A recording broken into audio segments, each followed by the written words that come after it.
Honkai star rail paths always had clear identities most of the time sometimes. Abundance has healers, Preservation has shielders, Harmony has buffers, Erudition has AoE DPS, Destruction has tanky DPS, and the Hunt has DPS that are viable for like one patch. Nihility though. Now, Nihility is different. To make it less complicated, this video is split into three short segments. Section 1. What is a Nihility? When I hear Nihility, I for my part think of this fat purple blob. But I must admit, he has great taste in women. Jokes aside, this path has always been strange. When you hear Nihility, how would you describe what it does? Debuffs, right? So they are supports. At least that's how it started out. We first had support units like defense shredders, maybe slowing crowd control, but then DOT became meta. And DOT Nihility was less about supporting around the DPS, like Harmony characters, but rather to self-DPS with other Nihility characters. Not that Kafka and Black Swan are crazy DPS on their own, but they enable each other being DPS together. Don't get me wrong, Nihility characters aren't bad supports. Most of them just synergize better with other Nihility characters. This all got even clearer when Acheron happened. She is Nihility, but the only debuff she applies are solely for herself.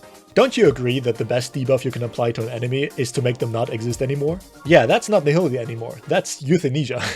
Acheron is not only a hypercarry, but at the time was a better hypercarry than any other hypercarry from the designated hypercarry paths. Acheron impacted the rule of the game so much that it made every new Nihility character they released after so hard to balance around being a decently viable unit on their own without accidentally being too strong as a biz for Acheron. Good examples for that are Jiachu or Cypher, who are great with Acheron and kind of underwhelming literally anywhere else. If they were stronger than other teams, they'd be much stronger too for Acheron. It's as simple as that. Now, at this point, Nihility clearly divided itself into both supportive debuffers, but also damage-focused units. That must mean that Nihility at least is very flexible, right? Wrong! It almost feels like team-building Nihility is like a bubble, where Nihility units are best in slot for Nihility units, and debuffers that genuinely try to be part of general team building are rarely better than their Harmony counterparts, e.g. commonly compared units like Cypher Tribby or Harmony Trailblazer Fugue.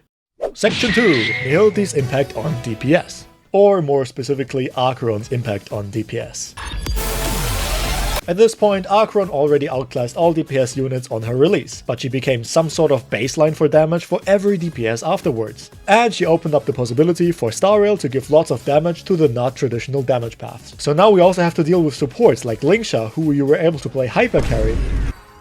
But it's even more noticeable with Tribby or Hyacinth also dealing a shitload of damage, even out-DPSing all the DPS. Hey, I know this means nothing at the moment, but if some leaks are correct, the new Harmony Saraydra will have a trace that gives her up to like 360% crit damage, which is exactly my point, but again, who knows. Now, what happens to the game if new supports deal so much damage? That means new releasing DPS need to deal more than those supports, obviously, or it wouldn't make sense to pull for them. So we're stuck in an endless cycle of DPS power creep, all thanks to the innovation of Nihility.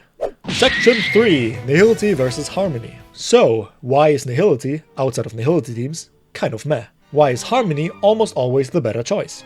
That has a few reasons. First of all, some people will argue that Nihility doesn't have to be better supports than Harmony because they also deal damage since they apply debuffs through attacking the enemy. You know, and that would be good and all if my Harmony buffer wasn't able to dish out the same or even more. Second of all, reliability.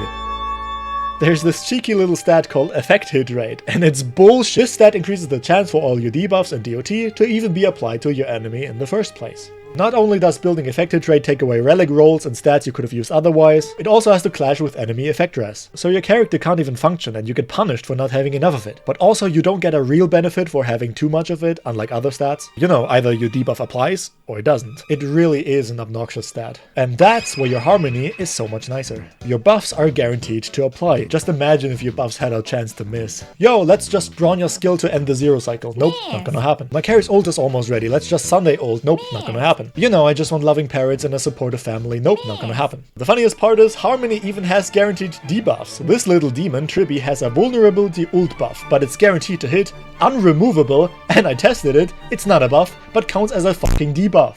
From a Harmony. Jesus Christ, even Harmony is a better Nihility than Nihility. And that's still not all. Even if Nihility was buffed, Harmony is almost always a better support than Nihility by design. Let's assume your Nihility character has 100% guaranteed chance to apply the debuff to match with Harmony. Now, let's say your Harmony makes your team deal 50% more damage, and the Nihility makes the enemy take 50% more damage. Who's better? They're eventually the same, right? Wrong! It may enable the same damage output, but it's not the same gameplay-wise. If your buff says it lasts 3 turns, it will last its 3 turns. turns. If your debuff lasts for 3 turns and the enemy dies and the next wave comes, guess what? Buff is still active, debuff is gone. It died with the enemy and has to be reapplied. That's it. Really, it's basic debuffology. And no, I'm not accepting. No, even with the buffs, that's an unfair comparison. They're not the same because Nihility is actually really good against bosses. Shut up. My video. My opinion. Go in your corner. Go eat effective trade. Just kidding. I love you guys. I love guys. I love men. By the way, fun fact, I just noticed Tribi doesn't even need stats. Her buffs scale with nothing. All you build on her is HP and crit, which is just damage.